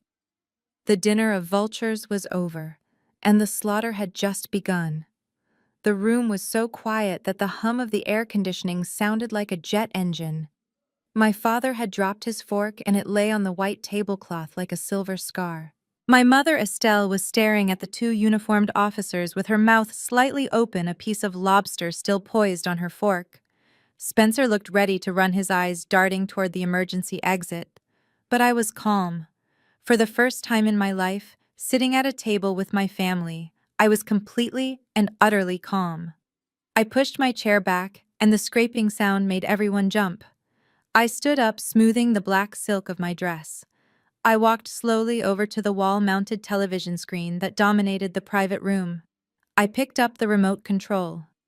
"Before we talk about dividing my lottery winnings, I think we need to balance the books," I said, my voice steady and low. "You handed me a contract that talks about assets, about returns on investment. But you forgot one very important column: liabilities." "What are you doing?" Julia, my father demanded, finding his voice. "Sit down. You are making a scene." "Mr. Henderson, why are you here?" "This is a private family dinner." "Mr. Henderson." The bank manager did not look at my father. He looked at the floor, shaking his head sadly. "I am here because I was subpoenaed, Bernard, and because I have a duty to report federal crimes when they occur within my institution." "Crimes?" My mother laughed, a high-pitched, nervous sound. "Do not be ridiculous. We are upstanding citizens." I pressed the button on the remote. The large screen flickered to life. I had connected it to my phone earlier while they were busy ordering $1,000 wine. An image filled the screen. It was high-resolution, crisp, and undeniable. It was a credit card application form. The date was 6 months ago. The name on the applicant line was Julia Bennett. The social security number was mine. The address was my parents' house. But at the bottom on the signature line was a handwriting style that I knew better than my own. It was loopy with a distinctive flourish on the B. It was the same signature that was on my report cards growing up. The same signature on the permission slips. Does everyone recognize this? I asked, pointing to the screen. My mother went pale. Her hand started to tremble, and the lobster fell from her fork onto the pristine tablecloth, leaving a red stain. That looks like a credit application, my lawyer Marcus Thorne said, leaning forward and squinting. It is, I said. It is an application for a platinum card with a $50,000 limit. It was opened in my name without my knowledge. And in the last 6 months, it has been maxed out. Designer clothes, spa treatments, a trip to Napa, and just last week, a $13,500 cruise package. I clicked the remote again. A new image appeared. It was a close-up of the signature side by side with a birthday card my mother had given me years ago. The match was perfect. Estelle, my father whispered, looking at his wife. You said you used your own credit. You told me you handled it. I did handle it, she snapped, her eyes wild. I handled it for the family. Julia has good credit. We needed the liquidity. I was going to pay it back eventually. You stole my identity, Mom, I said. My voice was not loud, but it carried the weight of a judge gavel. You forged my signature. You used my social security number. You racked up debt in my name that destroyed my credit score. You let me believe I was failing financially while you were wearing my credit limit on your wrist. That is not stealing, she screamed, standing up. I am your mother. I gave you life. Everything you have belongs to me. A credit card. Are you serious, Julia? You are going to ruin this dinner over a credit card when you have $100 million sitting in a trust fund. Pay it off and shut up. The entitlement in her voice was breathtaking. She truly believed she had the right to consume me, to spend my future to fund her present. Mr. Henderson stepped forward. Mrs. Bennet, I am afraid it is not that simple. When you use the banking system to commit fraud across state lines, it becomes a federal offense. The bank has a zero-tolerance policy for identity theft, even if the victim is a family member. One of the police officers stepped forward. The heavy jingle of his utility belt cut through the tension. He walked around the table, his boots thudding on the carpet. He stopped behind my mother's chair. Estelle Bennet, he said, his voice flat and professional. We have a warrant for your arrest for 3 counts of wire fraud, 1 count of aggravated identity theft, and 1 count of grand larceny. My mother looked at him like he was speaking a foreign language. Arrest. You cannot arrest me. I am eating dinner. I am Estelle Bennet. Do you know who my husband is? Ma, and please stand up and place your hands behind your back. No, she shrieked, clutching the tablecloth. Julia, tell them to stop. This is a joke, right? This is some sick, twisted joke because you are mad about the slap. Okay, I am sorry. I am sorry I slapped you. Now tell them to leave. I looked at her. I looked at the woman who had terrorized me for 32 years. The woman who made me feel small so she could feel big. The woman who stole from me and then demanded I thank her for it. I am not mad about the slap, Mom, I said. I am mad because you broke the law. You stole $13,500 from me last week. In the state of Illinois, theft over $10,000 is a Class 2 felony. You ungrateful little witch, she screamed, lunging toward me. I will kill you. I will. The officer moved fast. He grabbed her arm, twisting it behind her back. She yelped in pain. The second officer grabbed her other wrist. The sound of metal ratcheting shut was loud and final. Click, click. My mother was handcuffed. The restaurant had gone silent. Through the glass walls I could see other diners standing up, pointing their phones, recording the scene. But the most important camera was much closer. I looked at Dominique. She was frozen in her chair, her mouth hanging open. But her hand was still holding her phone up. The live stream was still running. The comments were scrolling by so fast they were a blur. Keep filming, Dominique, I said coldly. The world loves a tragedy. My father stood up, knocking his chair over. Julia, stop this. She is your mother. You cannot let them take her to jail. She has a bad back. She cannot sleep on a cot. Drop the charges. Tell them it was a misunderstanding. We will sign the agreement. We will give you 20 million. Just stop this. It is out of my hands, Dad, I said, pouring myself a glass of water. The state is pressing charges, and Mr. Henderson has already filed the fraud report. Even if I wanted to save her, I could not. She committed a crime. She has to pay the price. My mother was crying now. Ugly mascara-stained tears running down her face. Bernard, do something. Call the mayor. Call someone. Do not let them take me. The officers began to march her toward the door. She struggled her heels, dragging on the carpet. Everyone was watching. The servers, the guests, her friends from the country club who happened to be dining 3 tables away. She was being paraded in her shame. As they reached the door, she turned back to look at me. Her face was twisted into a mask of pure hatred. You are dead to me, Julia. Do you hear me? You have no mother. I picked up my glass and took a sip of water. I looked her right in the eye. I haven't had a mother in a long time, Estelle. I just had a thief who lived in my house. The doors closed behind her, cutting off her screams. The room was deathly silent. My father sank back into his chair, burying his face in his hands. Spencer was staring at the table, refusing to meet my eyes. Dominique finally lowered her phone, her hand shaking violently. I sat back down. I picked up my fork and speared a piece of the Wagyu beef that was getting cold on my plate. I took a bite. I took a lay. It was delicious. I swallowed and looked around the table at the survivors. Okay, I said, wiping my mouth with the linen napkin. Now that we have handled the identity theft, let us talk about the real estate fraud. Mr. Henderson, why don't you tell my father who actually owns the house he is sleeping in tonight? My father's head snapped up. His eyes were red-rimmed and terrified. He looked at Mr. Henderson, then at me, then at Spencer. Spencer started to push his chair back. I need to use the restroom, he stammered. Sit down, Spencer, I commanded, my voice cracking like a whip. He froze.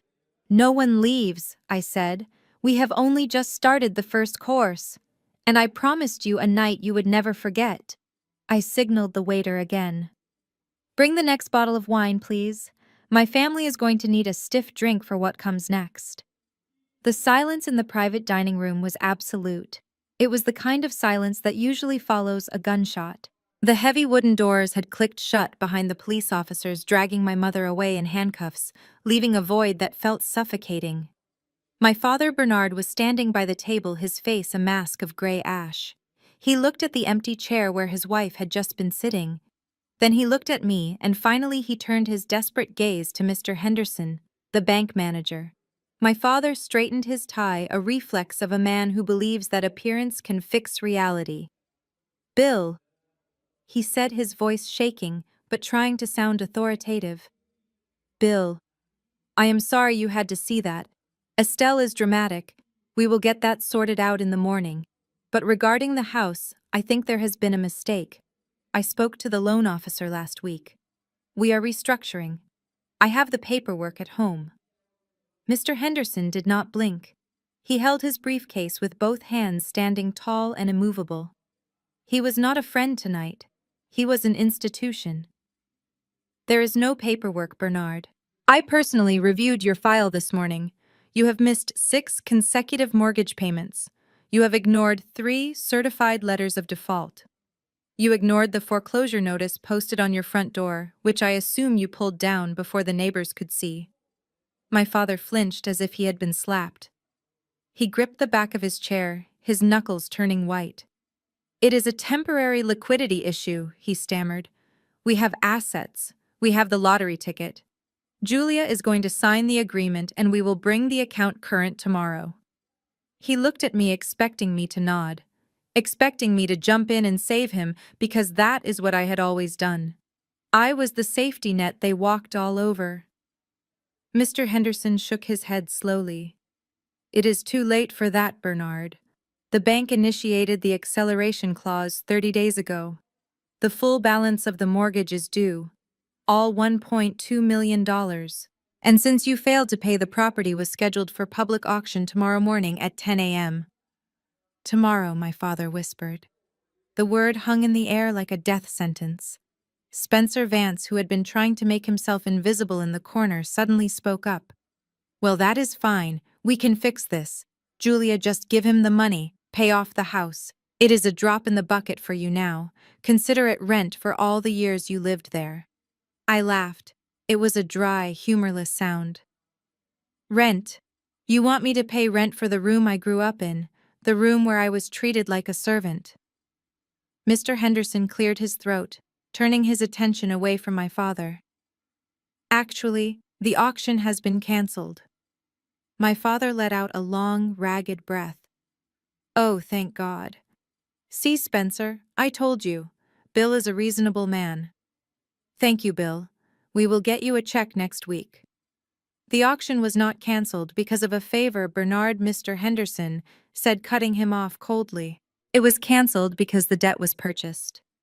My father froze. Purchased? What do you mean? This morning at 9 a.m., a private investor contacted the bank. They offered to buy the distressed note for the full value of the principal, plus all outstanding fees and penalties. The bank accepted the offer. We have transferred the deed and all rights to the property to the new lion holder. My father looked around the room confused. Who? Who bought it? Mr. Henderson turned slowly. He looked at me. He gestured with his open hand like a presenter unveiling a masterpiece. Ms. Julia Bennett is the new sole owner of the mortgage note.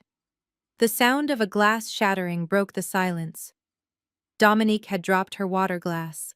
Water pooled on the tablecloth, dripping onto her expensive dress, but she did not move. She stared at me with wide, terrified eyes. My father looked at me. He looked at the daughter he had called a failure, the daughter he had tried to swindle. You, he whispered, you bought the house. I took a sip of my wine. It tasted like victory. I bought the debt, Dad, which means I own the loan. And since you are in default, I have the right to foreclose immediately. But I decided to save us all the legal fees of a court battle. I reached into my purse and pulled out a single sheet of paper. It was an eviction notice printed on heavy legal bond. I slid it across the table. It stopped right in front of my father. This is a notice to vacate, I said, my voice calm and conversational. Since I am now the owner of the property and you are delinquent tenants, I am exercising my right to take possession. You have 24 hours. 24 hours! My father gasped, clutching his chest. You cannot do this. That is our home. Your grandfather built that house. It is the family legacy. It was the family legacy, I corrected him. Until you used it as a piggy bank, until you mortgaged it to the hilt to fund a lifestyle you could not afford. And speaking of funding, let us talk about where that equity went. I turned my gaze to Spencer. He was sweating now. Beads of perspiration were glistening on his forehead under the expensive lights of the restaurant. He avoided my eyes, looking down at his plate of half-eaten steak. Dad, do you know why you are broke? I asked. Do you know why you had to take out a second mortgage 6 months ago, the $500,000 you cashed out? My father looked confused. We invested it. Spencer said he had a sure thing, a crypto arbitrage opportunity. He said it would triple in 3 months. I looked at Spencer. Triple? Is that what you told them, Spencer? Spencer stood up, his chair screeching against the floor. I need to go. I am not feeling well. Sit down, Spencer, I shouted, slamming my hand on the table. He collapsed back into the chair, looking like a trapped rat. Mr. Henderson, would you mind telling my father where that wire transfer went? I asked. Mr. Henderson opened his folder. The $500,000 was wired to a shell company in the Cayman Islands called Vance Global Holdings. From there, it was transferred to a digital wallet. We traced the wallet. The funds were used to purchase a speculative coin called Moon Rocket. And what is Moon Rocket worth today, Mr. Henderson? Mr. Henderson closed the folder. It was a rug pull scam, Mrs. Bennett. The value went to zero 2 weeks after the purchase. The money is gone. My father slowly turned his head toward Spencer. The realization was washing over him like a tidal wave. The genius son-in-law, the financial wizard, the man he had praised while belittling me. "You lost it," my father whispered. "You lost the house." Spencer stammered, his hands shaking. "It was a market correction, Bernard. I could not predict it. It was supposed to go to the moon." "You gambled my house," my father roared, his face turning purple. "You gambled my father house on a cartoon coin, and you let him, Dad," I said quietly. "You trusted him because he wore a nice suit and told you what you wanted to hear. You trusted him because he was a man, and you treated me like the help because I actually worked for a living." I stood up. I walked over to the window looking out at the city lights. "So here is the deal. You have until tomorrow at 7 p.m. I want you out. I want your clothes packed. I want your personal items in boxes. Leave the furniture. Leave the art. That belongs to the house, and the house belongs to me."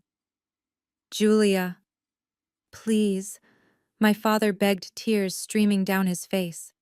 "Where will we go? Your mother is in jail. I have nowhere." I turned back to face them. "I do not know, Dad. Maybe you can stay with Spencer. I hear he has a very nice apartment downtown.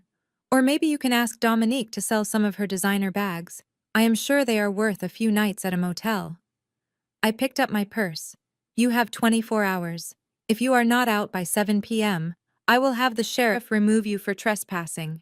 And Dad," he looked up at me, a broken man, "clean the carpets before you leave. I do not want any mud on my floor." I turned and walked toward the door. Mr. Henderson followed me. The police officers were already gone with my mother. Behind me I heard the sound of my father sobbing, a deep, guttural sound of a man who had lost everything. And then I heard Dominique's voice, sharp and shrill, screaming at Spencer. "You liar! You told me we were rich." I walked out of the restaurant and into the cool night air. The elevator ride down was silent, but my mind was loud.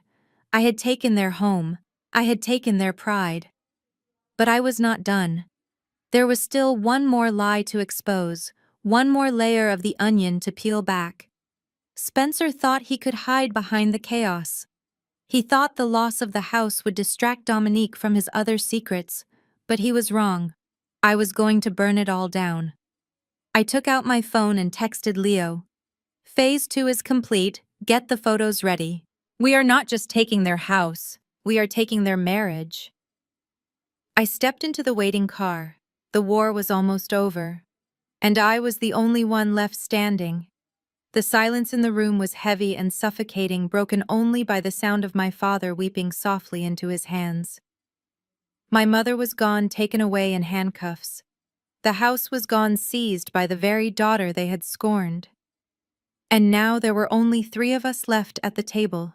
Me, Dominique, and Spencer.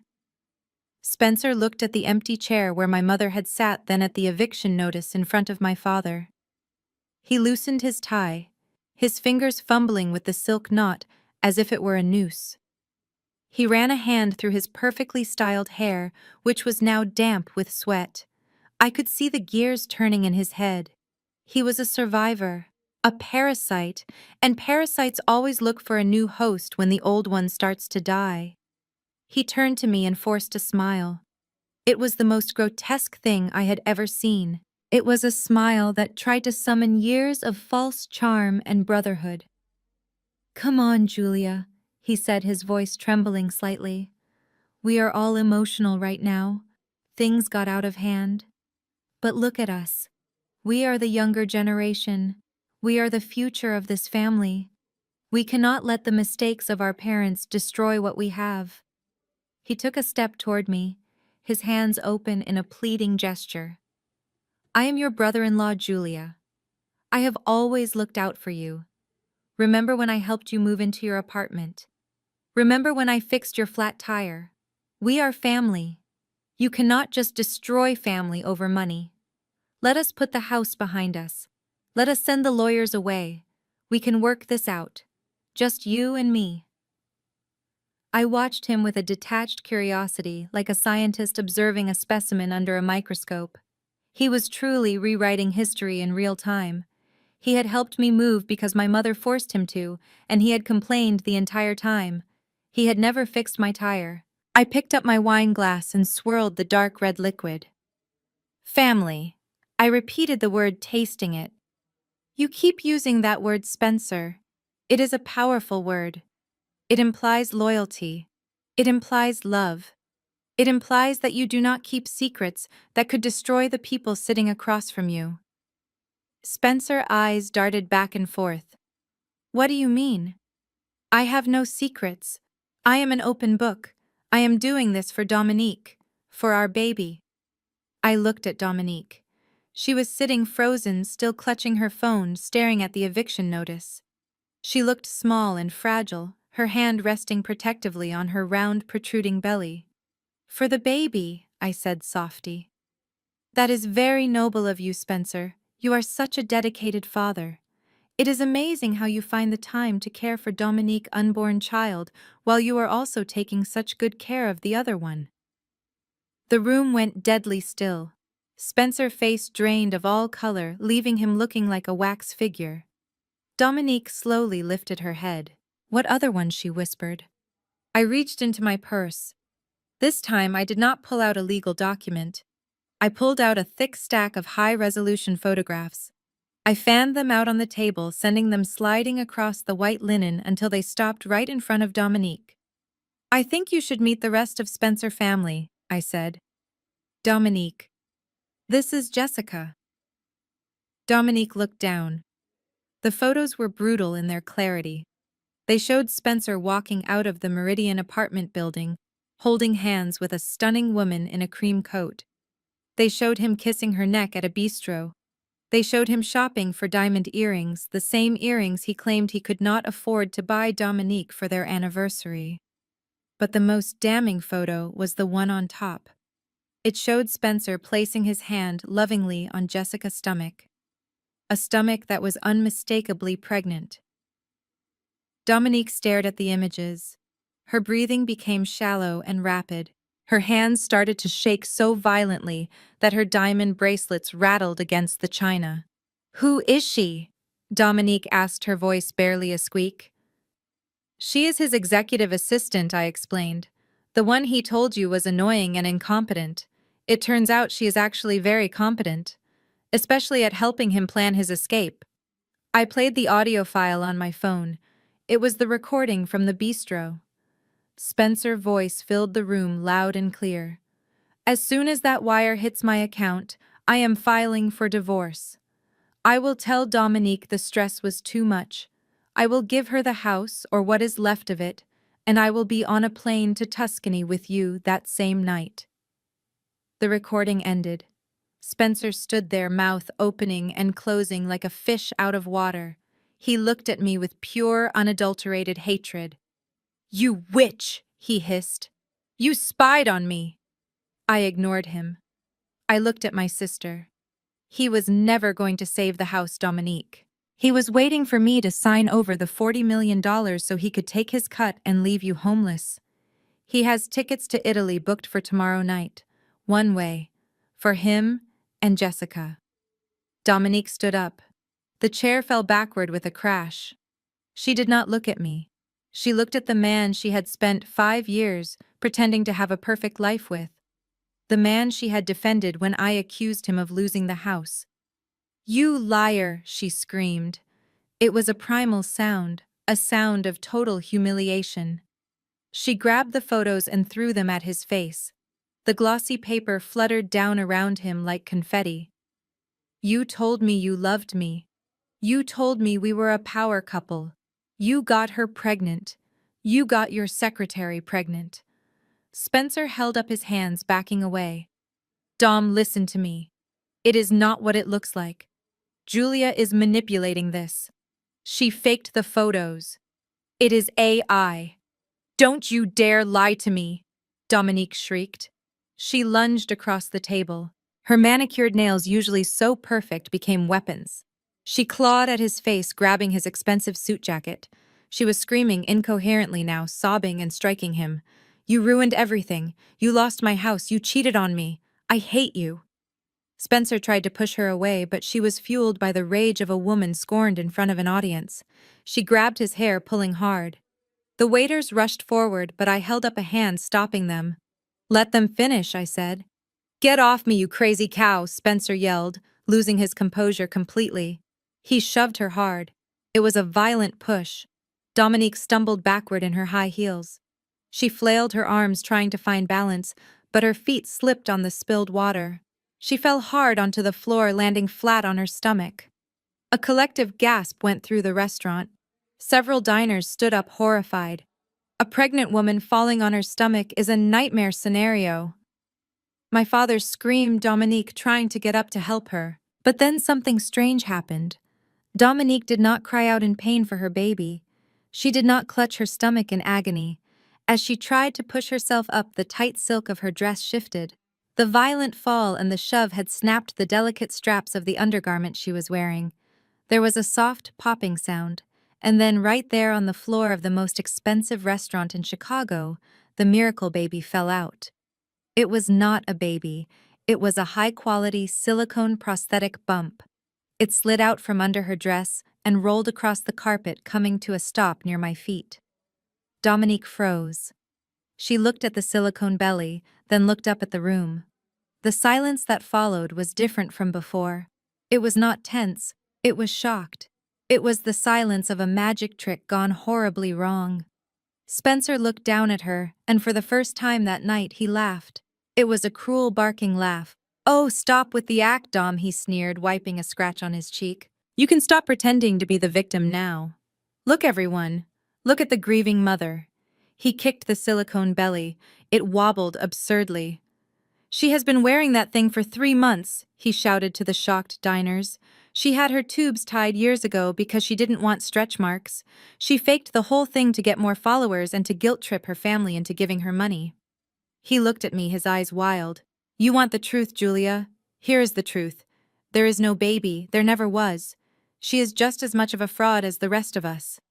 Dominique curled into a ball on the floor, hiding her face in her hands, sobbing hysterically, her secret shame exposed to the world. The influencer who curated every aspect of her life was now lying on the floor with her fake pregnancy rolling away from her. I looked down at them. The cheater and the liar. The power couple who had sneered at my life for years. They were not powerful, they were pathetic. I picked up my purse and walked over to where Spencer was standing. "You are right, Spencer," I said calmly. "You are family. You deserve each other." I turned to the head waiter who was looking at the scene with a mixture of horror and fascination. "Please add the cost of the broken glass and the cleaning bill to my tab, and call security. I think these trespassers are done with their meal." I walked past my sobbing sister and my stunned father. I did not look back. I had torn down the walls of their lives brick by brick. The mother was a criminal, the father was a bankrupt failure, the husband was an adulterer, and the golden child was a fraud. My work here was done. The heavy wooden doors of the private dining room swung shut, cutting off the wails of my mother as the police officers escorted her toward the elevator. The sound of handcuffs clicking was still echoing in my ears, but inside the room the chaos was taking a different form. Spencer Vance, the man who had orchestrated the financial ruin of my family, looked at the closing doors and then at me. His face was a mask of pure panic. The arrogance that had defined him for years had evaporated, leaving behind the terrified face of a con artist whose time had run out. He looked at Dominique, who was still curled on the floor, sobbing next to her silicone stomach. He did not move to help her. He did not offer a hand or a comforting word. Instead, he grabbed his suit jacket from the back of the chair. "I have to go," he stammered, backing away toward the emergency exit. "I need to call my lawyer. This is a misunderstanding. I will fix this." "Spencer!" "Wait!" Dominique screamed, reaching out a hand toward him. "Do not leave me. You said we were a team." Spencer looked at her with disgust. "There is no team, Dom. It is over. Deal with your own mess." He turned and ran. He literally ran, knocking over a chair in his haste to escape before the police returned or before I decided to press charges against him too. The heavy fire exit door slammed behind him, leaving a vibration that rattled the crystal glasses on the table. And then there were three. My father Bernard sat slumped in his chair. He looked small. The man who had terrorized my childhood with his booming voice and strict rules was gone. In his place was an old, broken man, staring at a plate of cold Wagyu beef. Dominique pulled herself up from the floor, wiping mascara from her cheeks. She looked at the empty chair where her husband had been, and the realization of her total abandonment washed over her. I stood at the head of the table. I felt incredibly tired. My adrenaline was fading, leaving behind a deep, aching hollow in my chest. I looked at the lawyer, Marcus Thorne. He was quietly packing his briefcase. He was a smart man. He knew when a case was unwinnable. "Mr. Thorne," I said, my voice quiet but firm, "before you leave, I think you have some paperwork for my family to sign." Thorne paused. He looked at my father, then at me. "Ms. Bennett, given the circumstances and the arrest of your mother, I believe my representation is no longer effective." "I am not asking you to represent them," I said. "I am asking you to facilitate a surrender." I reached into my purse and pulled out the settlement agreement they had tried to force me to sign. I flipped it over to the blank side. I placed it in front of my father. "Here is the new deal, Dad." My father looked up, his eyes red and watery. "Julia, please." "Listen to me," I said, cutting him off. "You have two choices. Choice A is that I walk out of here right now. Tomorrow morning at 9 a.m., I will instruct the sheriff to execute the eviction order. You and Dominique will be homeless. I will also proceed with the civil lawsuit for the $13,000 Mom stole, and I will testify against her at the sentencing hearing, ensuring she gets the maximum prison time." Dominique sobbed loudly, burying her face in her hands. "Or," I continued, "Choice B. You withdraw your lawsuit against me immediately with prejudice, meaning you can never file it again. You sign a document admitting that the lottery ticket is my sole property, and you will post a public apology video on social media admitting that the pregnancy was fake and the accusations against me were lies. And if we do that," my father whispered, hope flickering in his eyes, "if you do that, I will not testify against Mom. I will ask the district attorney for leniency, and I will not throw you on the street. I will find you a place to live. It will not be the mansion, but it will be a roof over your heads." My father looked at the paper. He looked at Dominique. He looked at the luxury restaurant around him, the symbol of the life he was losing forever. He picked up the pen. His hand shook so badly he could barely hold it. He signed his name. Then he pushed the paper toward Dominique. "Sign it, Dom," he said, his voice cracking. "Spencer is gone. We have no one left." Dominique took the pen. She looked at me with a mixture of hatred and fear. But she signed. She signed away her claim to my fortune. She signed away her pride. Marcus Thorne took the paper, notarized it with his stamp, and handed it to me. "Ms. Bennett, it has been a pleasure," he said with a professional nod. Then he walked out, leaving his clients behind without a backward glance. I took the paper. It was just a piece of paper, but it weighed 1,000 pounds. It was the document of my freedom. I looked at my father and sister one last time. I wanted to feel happy. I wanted to feel triumphant. I had won. I had the money. I had the house. I had the truth. But as I looked at their broken faces, I did not feel joy. I just felt empty. I realized that I had spent my whole life trying to win the love of people who were incapable of loving anyone but themselves. And now that I had stripped away their power, there was nothing left underneath. No hidden affection, no secret pride, just greed and fear. I signaled the waiter. "Check, please." The waiter brought the leather folder. The bill was $4,200. I took out my own credit card, the one they had not stolen. I paid the bill. I added a generous tip for the staff who had to witness this train wreck. I stood up and put on my coat. Where are you going? My father asked, panic rising in his voice again. Julia, what about us? How do we get home? The police towed your mother car. Spencer took the keys to the Range Rover. I stopped at the door. I looked back at them sitting amidst the ruins of the most expensive dinner of their lives. You can take an Uber, Dad. I hear they are quite affordable. But Julia, my father called out. You said you would help us. I will, I said. Call me tomorrow. I will send you the address of your new apartment. But tonight, you are on your own. I walked out of the restaurant. The elevator ride down was fast. When the doors opened to the lobby, the cold Chicago air rushed in to meet me. It felt clean. It felt sharp. I walked to my car, my heels clicking on the pavement. I did not look up at the skyscraper. I did not look back at the past. I got into my car and drove away into the night, leaving the ghosts of my family behind me in the glass tower. 2 months later, the snow had finally melted, revealing the first patches of green grass in Chicago. The city was waking up from winter, and so was I. I stood on the sidewalk in front of the house at number 42, my childhood home. The brick colonial looked exactly the same as it had the night I watched the foreclosure sign rustle in the wind, but it felt different now. It was silent. The Mercedes was gone. The Range Rover was gone. The windows were dark. My mother Estelle was currently living in a halfway house, serving the first month of her 5-year probation sentence. Her lawyer had managed to get her a plea deal, thanks to my letter requesting leniency. She avoided prison, but she was a convicted felon wearing an ankle monitor. She had been expelled from the country club. Her friends had abandoned her. She spent her days working at a community center sorting donations, complaining to anyone who would listen about how her daughter had betrayed her. Spencer Vance was still missing. The FBI had issued a warrant for his arrest for wire fraud and investment scams. Rumor had it he was in Mexico, but without money or connections, it was only a matter of time before he was caught.